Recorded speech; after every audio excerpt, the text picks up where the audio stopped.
अस्सलामुअलैकुम वरहमतुल्लाहि वबरकातुहू।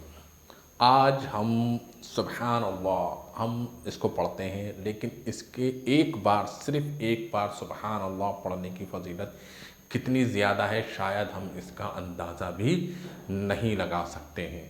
अगर हम इसको कुछ कैलकुलेशन कर लें, यानी कि कुछ ज़रब जमा जोड़ करके कुछ एक अपने दिमाग के हिसाब से, क्योंकि अल्लाह तो बड़े ही कह सकते हैं जी अरहमुर राहिमीन है कि इतना ज़्यादा सवाब देंगे हम उसको सोच नहीं कर सकते। लेकिन कुछ आप सल्लल्लाहु अलैहि वसल्लम की एक हदीस है कि अगर आप एक मर्तबा सच्चे दिल से पूरे ध्यान के साथ और पूरे इखलास के साथ अगर आप एक बार सुबहान अल्लाह पढ़ते हैं तो इसका सवाब इतना ज़्यादा है कि जन्नत के अंदर हमको एक दरख्त मिलेगा। कितना मिलेगा जी? एक दरख्त मिलेगा, और उसकी जो लंबाई है और उस लंबाई के हिसाब से जो उसका साया है, यानी कि उसकी जो परछाई है, वो इतनी ज़्यादा बड़ी है कि एक अरबी घोड़ा अगर वहाँ से स्टार्ट करे जहाँ से उसकी परछाई शुरू हो रही है, तो उसकी उस परछाई को ख़त्म करने के लिए उसको 70 साल लगेंगे, जब जाके उसकी वो परछाई होगी जी ख़त्म। ये एक समझाने के लिए कुछ किया, तो इसी के ऊपर हम करेंगे जी कैलकुलेशन, यानी कि कुछ अपनी तरफ से हिसाब किताब लगाएंगे कि यानी कि कितना हो जाता है जी नॉर्मल कंडीशंस के अंदर। ठीक, एक होता है कि रमज़ान के अंदर हम अपनी इबादत करते हैं तो उसके अंदर 70 गुना हो जाता है कोई भी इबादत।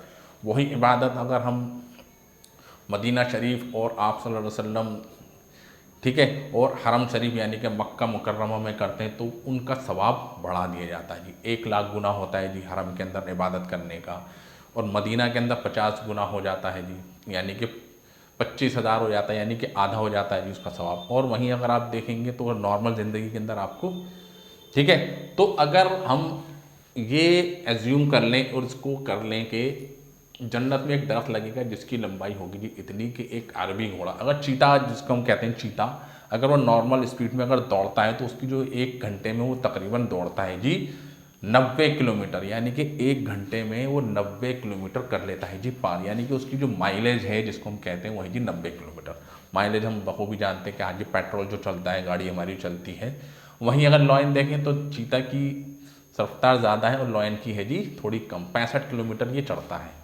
ठीक, और घोड़ा भी अगर आप देखें तो ऑलमोस्ट इतनी ही रफ्तार होती है। अरबी घोड़ा बड़े फेमस होते हैं जी, अरबी घोड़े की नस्ल है, तो वो भी अगर ऑलमोस्ट अगर आप देख लें तो 65 किलोमीटर नॉर्मल स्पीड होती है। जो अगर वो अगर भागने पर आता है जो फुल स्पीड के अंदर जब स्टार्टिंग करता है वो, तो वो तकरीबन पहुंच जाती है जी 120 किलोमीटर की स्पीड से भी वो भाग सकता है। हमने एज्यूम कर लिया कि एक 50 किलोमीटर वो 1 घंटे के अंदर दौड़ता है, उसके हिसाब से हम करेंगे जी कैलकुलेशन। यानी कि एक अरबी घोड़ा है, ठीक है, उसको हमने इमेजिन कर लिया जिसकी जो स्पीड है वो कंटिन्यूसली 1 घंटे के अंदर 60 किलोमीटर चलता है जी। अच्छा जी, अगर हम देखें तो 1 घंटे में 60 किलोमीटर चलता है तो 24 घंटे में कितना चलेगा? क्योंकि 24 घंटे होते हैं ना एक दिन के अंदर, एक दिन के अंदर 24 घंटे होते हैं, तो यानी कि 24 गुणा 60 हम करते हैं तो 1440 किलोमीटर वो 1 घंटे के अंदर चल गया। 1 घंटे के अंदर उस अरबी घोड़े ने कितना फासला तय किया? तकरीबन 1440 किलोमीटर इन 1 डे। समझ में आ गया यहाँ तक बात? ठीक है जी। और 1 महीने के अंदर 30 दिन होते हैं, एक दिन के अंदर 1440 किलोमीटर, और 30 दिन के हिसाब से हमने कर दिया तो 43,200 किलोमीटर वो एक दिन के अंदर, यानी कि 1 महीने के अंदर वो अरबी घोड़ा बिना रोके और बिना रुके चला, तो तकरीबन 43,200 किलोमीटर वो 1 महीने के अंदर उसने सफ़र तय कर लिया। अच्छा जी, ये हो गया। अब जो हमारी जो ज़मीन है जहाँ पर हम रहते हैं, ठीक, उसका जो सर्क्यूम्फ्रेंस होता है, उसकी सर्क्यूम्फ्रेंस मतलब एक गेंद है, ठीक है, और एक गेंद के ऊपर आपने धागा लगाया और उसको यूँ लपेट दिया आपने, ठीक है, तो उस धागे के ऊपर हम जब नापा तो उसकी जो लंबाई आती है उसको कहते हैं सर्कमफ्रेंस। तो ऐसे ज़मीन क्या है कि हमारी गोल है, तो उसको अगर एक पॉइंट से अगर न्यू अगर आप देखें कहीं से भी देखें तो वो तो गोल है, तो उसका जो सर्कमफ्रेंस है, यानी कि अगर एक बंदा यहाँ से स्टार्ट करता है और उसको घूमता अगर वो यहाँ पर इसी पॉइंट के ऊपर आ जाता है जी घूमने के बाद, तो तकरीबन वो होता है जी इन माइल्स अगर आप देखें 25,000 माइल्स होते हैं, और एक मील के अंदर अगर आप देखें तो 1.6 किलोमीटर होते हैं। तो इस हिसाब से अगर आप देखें तो ज़मीन का जो सरकमफ्रेंस है, अहाता जिसको हम बोलते हैं, वो है जी 40,000 किलोमीटर, यानी कि 40,000 किलोमीटर का सफ़र, समझ में आ रहा है? 40,000 किलोमीटर वो हो जाता है जी इसका सरकमफ्रेंस। और तकरीबन आप देख सकते हैं कि 1 महीने के अंदर अरबी घोड़ा कितना डोल गया जी, तकरीबन 43,000 किलोमीटर, यानी कि इससे भी ज़्यादा। तो कह सकते हैं कि 1 महीने का अगर चक्कर लगाना हो उस घोड़े को, तो 1 महीने के अंदर वो पूरी दुनिया का चक्कर लगा कर आ जाएगा। कितने महीने के अंदर? सिर्फ 1 महीने के अंदर वो अरबी घोड़ा चक्कर लगा लेगा। अगर इस स्पीड से करता है तो बोल तो ज़्यादा लगाएगा, पर हम 40 किलोमीटर मान लेते हैं जी। चलो जी, 1 महीने के अंदर इन्हें कितनी ज़मीन के चक्कर लगा लिए जी? 1। तो 12 महीने के अंदर कितने लगाएगा? इसके हिसाब से अगर आप देखेंगे तकरीबन मोटा मोटा 12 ज़मीनों के उसने चक्कर लगा दिए जी। कितने जी? 12 ज़मीन उसने घूम ली जी 1 साल के अंदर। यानी कि एक दुनिया ख़त्म हुई, फिर दूसरी दुनिया स्टार्ट हो गई, फिर तीसरी, फिर चौथी बार, ठीक है। तो 12 दुनिया का उसने चक्कर लगा लिया सिर्फ 1 साल के अंदर। और आप सल्लल्लाहु अलैहि वसल्लम की हदीस की है कि 70 साल तक वो दौड़ेगा तब भी उसका साया खत्म नहीं होगा। तो वहीं अगर आप देखें तो इसको अगर 70 गुणा से हम कर दें तो तकरीबन आप देखेंगे कितना किलोमीटर ये हो जाएगा? तकरीबन ये हो जाएगा जी हमारा 3,62,88,000 किलोमीटर का उसने सफ़र कर दिया जी, ठीक है।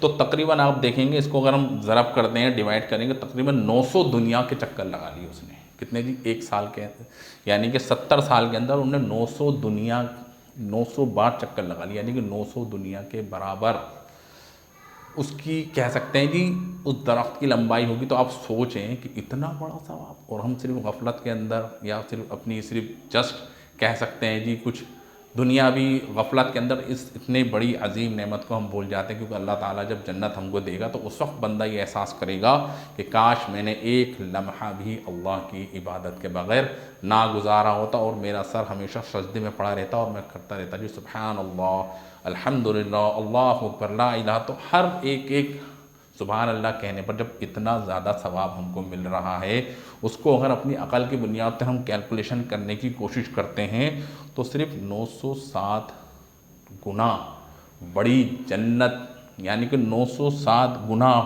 बड़ी एक ऐसी ज़मीन, समझा? एक बार सुबहान अल्लाह कहने के बराबर हमको जन्नत के अंदर मिल रही है, सिर्फ एक बार सुबहान अल्लाह कहने के बराबर। और यही अगर हम रमज़ान के अंदर पढ़ने लगे, क्योंकि हर अमल का सवाब 70 गुना बढ़ा दिया जाता है। तो यही अगर आप देखेंगे तो एक सुबहान अल्लाह कहने का मतलब ये है कि तकरीबन 63,490 गुना बड़ी जन्नत की ज़मीन हमको मिल रही है, समझे ना?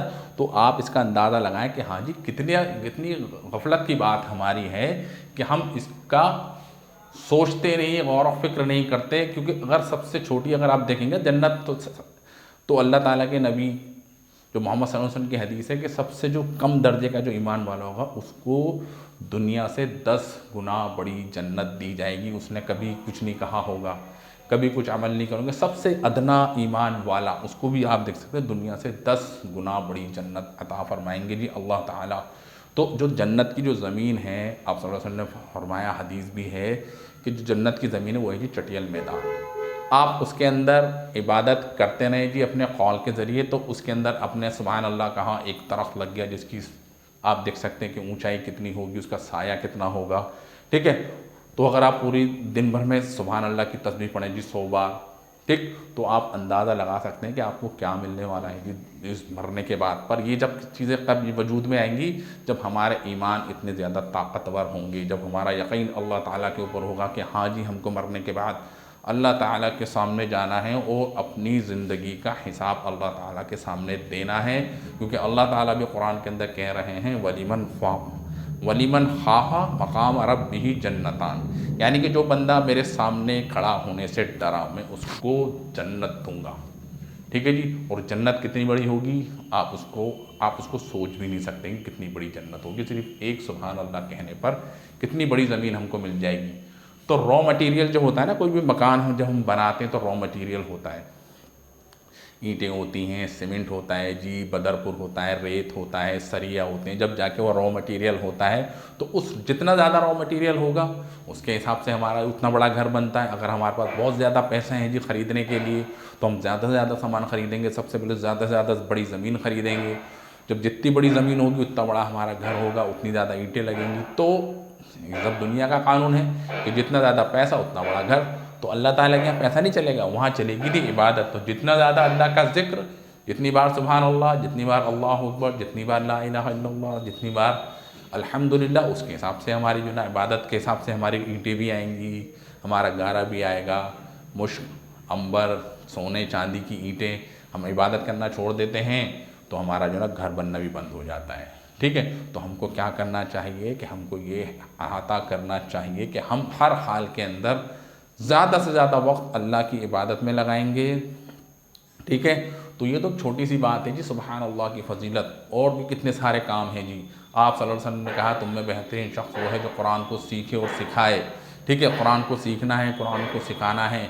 ठीक, तो अपनी ज़िंदगी का एक मकसद बनाएं कि हाँ जी, हमको अल्लाह ताला ने भेजा है इस दुनिया के अंदर, तो हम अपनी ज़िंदगी को यूँ गफलत की चीज़ों के अंदर, टीवी देखने के अंदर, मोबाइल की सर्फिंग के अंदर, ठीक है, और बेहयाई के कामों के अंदर और ला यानी बातों के अंदर खर्च ना करें, और अपना सारा ज़्यादा से ध्यान अल्लाह की इबादत के अंदर, उसके ज़िक्र और अज़कार के अंदर लगाएंगे तो हमारी ये दुनिया कीमती बनेगी। जितनी ज़्यादा दुनिया हमारी कीमती बनेगी, आखिरत के हिसाब से तो उतनी ही बड़ी जन्नत हमको अल्लाह ताला इनायत फरमाएंगे। तो छोटा सा अदना दर्जा है, अल्लाह ताला पता नहीं कितनी बड़ी जन्नत हमको देगा, हम इस चीज़ का अंदाज़ा भी नहीं लगा सकते हैं।